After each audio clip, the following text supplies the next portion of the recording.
You're going down one way or the other. It's the warning from one of the most famous mobsters in the world to young criminals in Australia. Michael Franzese knows. He spent nearly a decade in prison before walking away from the mafia. He's had a contract on his life and reckons he knows what really happened to JFK and Jeffrey Epstein. So tell me, when you think of everything that you know and everything that you've done, how the hell have you not been whacked? Why does always ask me that question first? Michael Franzese once lived a very different life. Part of the Colombo crime family in New York, he had 300 men willing to do anything he asked of them. And at the height of his power, he raked in $12 million a week. So why is it that you are allowed to talk about it? Because I know silence is sort of part of the oath that you swear when you join the mafia. Well, not only part of the oath, it is the oath. You're not even supposed to admit that the life exists. And obviously a lot of guys have broken that. But, you know, the bottom line in all of this is, have you hurt anybody? Did you testify against anybody? Did you put people in prison? And the answer for me is no, I didn't. You're not here to glamorise that life you once lived, more so as a cautionary tale in some ways. I don't glamorize the life. It's a bad life because I don't know any family of any member of that life that hasn't been totally devastated, including my own. You kind of know where it ends, doesn't it? Typically, it's jail or death. Absolutely. I mean, look, everybody that I ran with, without exception, dead or in prison. Every single one of them. You rose through the ranks of the Colombo crime family in New York City. You became a captain. What was that life really like? You know, to me, I took that oath. I wanted to be the best possible mob guy I could be. You know, people say, you know, it's a corrupted life. I said, give me an organization that's not corrupt. Our government can be corrupt. The Catholic Church can be corrupt. Everything needs reform. But there's corrupt and there's corrupt. Yes, right. But I can tell you this, the principle behind the life is not bad. We're honorable, we're respectful, we tell the truth to one another, we do business the right way, we're good to women and children. That's the code. Now, is it corrupted? Of course. I'm not making, you know, light of that. Do people get killed? Yes. Did you ever pull the trigger? Why do you ask me that? I can only tell you this. Look, it's a violent life. You're involved in the life, you're involved in the violence. You know, to what degree, you have to wonder about that. But why not answer it directly, yes or no? Is it a fear I don't like of to going answer back it. to jail? Number one, I don't like to answer it. Yeah. Number two, it could be misconstrued, you know, the wrong way. Listen, I didn't cooperate. I didn't get immunity for anything that I did in the past. A lot of guys that cooperated, they have immunity. They could have killed 100 people. Doesn't matter. I'm not in that position. Yeah. I'm not saying I killed 100 people, don't get me wrong, but I'm just saying. And you had Nicky Eyes. What's up, guy? And Mikey Franzese. I saw that guy, yeah, I want to see him. How do you get the message across, though, to, you know, you want to be gangsters when they see how it's portrayed by Hollywood? Well, that's the problem.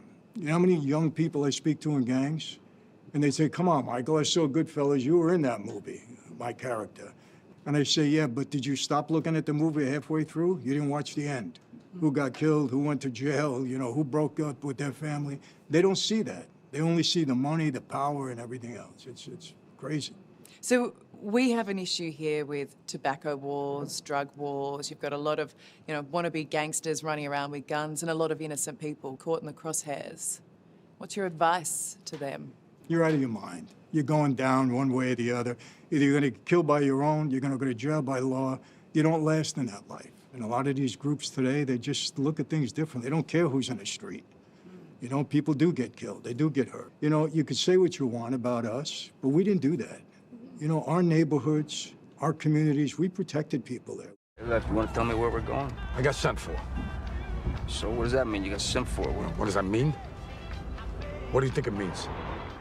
You were sent for. Can you explain what that is? One of those meetings where you walk in, you don't know if you're going to walk out. Okay. So you walked into that room thinking, all right, this is the end. This is where I die. Yeah, I had to walk about 30 yards to a basement apartment. When the door opened, I don't know how I didn't faint. When people say, why didn't you run? Yeah. I was so much a part of their life. I said, hey, if this is it, this is it. So you were meant to be killed that day and you weren't, but this is the bit I can't get my head around, is that your father knew it was going to happen and he didn't try to stop it. And he's probably one of the few people who could have as the underboss in that family. Yeah, it was a defining moment in my life because my father could have done a lot more to prevent that situation. He didn't cause it, but he didn't do much to stop it. And that, for me, was very hurtful, very hurtful. Did you hate him for it? The strange thing, I love my dad. I didn't hate him at all. I just, I understood him. Yeah. I know that's crazy because he was a good father to me. I know he loved me, but he had this thing. Michael's father, Sonny Franzese, was a ruthless mobster, the second in command of the Colombo family.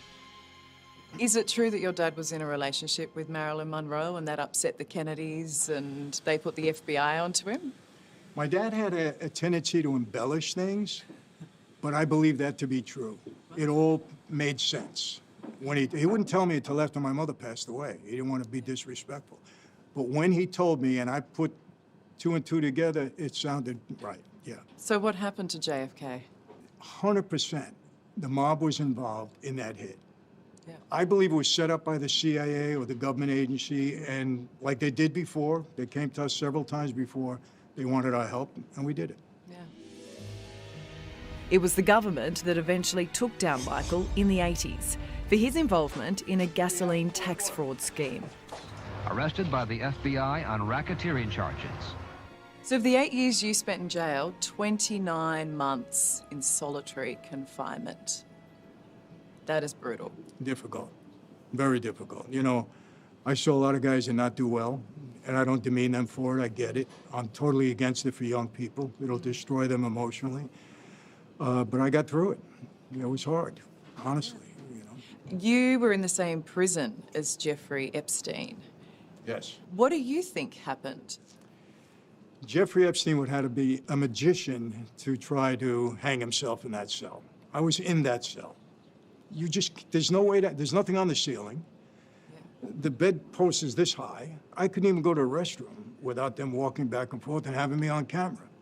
You know, there's no way he committed suicide. So you reckon he was killed? Yeah, Why? I believe that. I mean, look, there's no doubt there was powerful people involved with him, 100%. These people have a way of, you know, covering things up. How did you turn it all around? Why did you decide to get out of the mafia and this wasn't your life? I met a young girl, and I didn't want to put her through what every other family goes through, so I had to make a choice. It was either her or the life, and I chose her. And we're married 40 years, so I think it was the right choice. She stood by you during your time in prison? Stood by me through 8 years, through contracts on my life, government all over me trying to get me to cooperate. She went through it all. See, there you go. Love conquers all in the end, doesn't it? Yes.